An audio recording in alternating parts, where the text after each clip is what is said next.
L'association 269 Live France est ici aujourd'hui pour dénoncer la corrida, barbarie culturelle hélas encore actuelle. En France, le code pénal prévoit une peine d'emprisonnement de 2 ans ainsi qu'une amende de 30 000 € pour tout acte de cruauté commis envers un animal. Pourtant, ce même article de loi prévoit une exception pour la corrida, les courses de taureaux, les combats de coqs sur les territoires où ces derniers connaissent une tradition locale et ininterrompue. Comment peut-on concevoir que cet acte atroce, barbare et mortel soit permis dans une partie du territoire, le sud de la France, alors qu'il est interdit partout ailleurs? La tradition ne légitime rien sur le plan moral. Parce que la corrida implique de la souffrance et porte atteinte à la vie d'un être sensible sans raison vitale. Alors il s'agit d'une pratique dépassée qui doit cesser.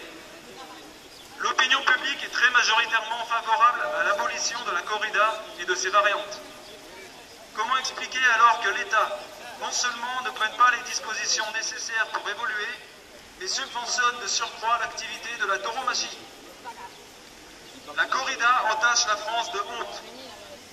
En France, le sang de victimes innocentes coule impunément pour le plaisir pervers d'humains venus se délecter de la souffrance, de la domination et de l'assassinat d'êtres sensibles. Ce n'est pas de l'art, mais bien du sadisme. Tuer volontairement et avec préméditation quelqu'un qui ne veut pas mourir est un assassinat. Le torturer avant et faire une fête de cette barbarie, c'est de la perversité. Pour les victimes, l'apprentissage de la souffrance commence très tôt puisque les veaux subissent une série de tests cruels afin de sélectionner les reproducteurs et reproductrices, mais aussi ceux qui seront sacrifiés. Quant aux plus faibles, ils serviront de cobayes aux apprentis matadors. Ne vous trompez pas, les animaux peuvent paraître impressionnants, car nourris de manière à être massifs. Mais le combat est perdu d'avance. Afin de rendre les victimes mieux tuables, taurillons et taureaux sont préparés. Ils peuvent recevoir de la vaseline dans les yeux, se faire scier à vif une partie de la corne qui contient des nerfs, se faire brûler les pattes pour s'agiter et avoir l'air agressif, recevoir des aiguilles dans les testicules pour les empêcher de s'asseoir, avoir du coton enfoncé profondément dans les narines pour rendre la respiration difficile, recevoir des coups, des sédatifs en tout genre, des sacs de sable jetés plusieurs fois sur leurs reins avant l'entrée en scène, etc.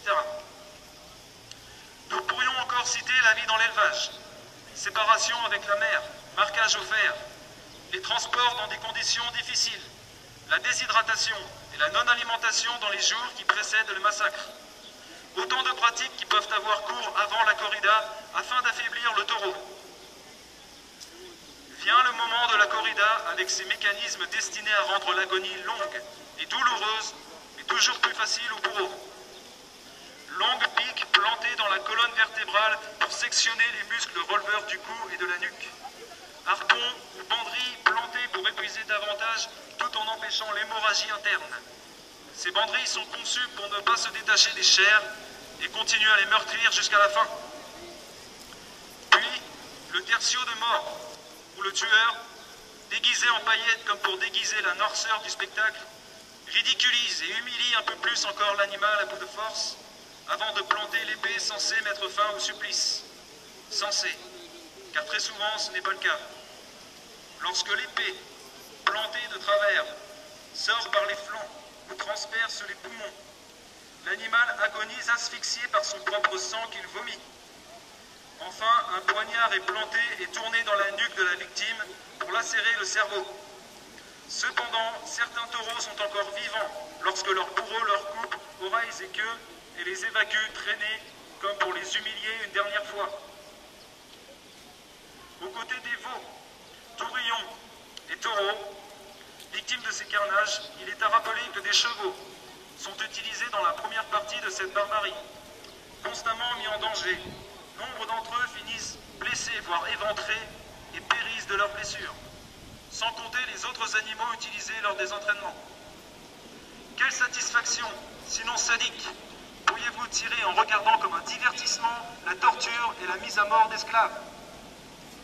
Le statut juridique actuel des autres animaux relève d'une contradiction hypocrite.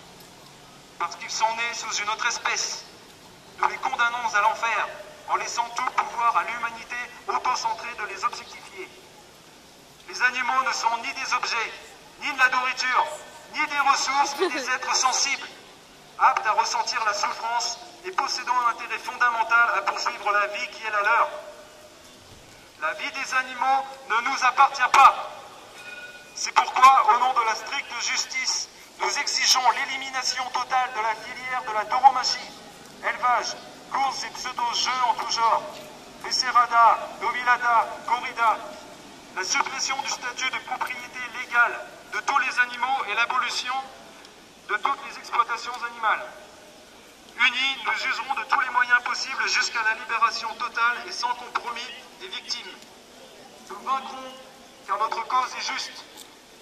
L'amusement de la souffrance et l'assassinat d'un être sensible qui ne nous a rien fait ne doivent pas être les modèles de vertu que nous enseignons à nos enfants. La corrida est éthiquement indéfendable et doit être interdite mondialement sans plus attendre. Or, le milieu de la tauromachie pèse lourdement dans la balance politique, nombre de politiciens étant férus de ces exécutions organisées. L'État est complice de cette barbarie. Agissez, ils ont besoin de vous. La torture n'est pas notre culture. Basta, corrida! Basta! Basta! Basta!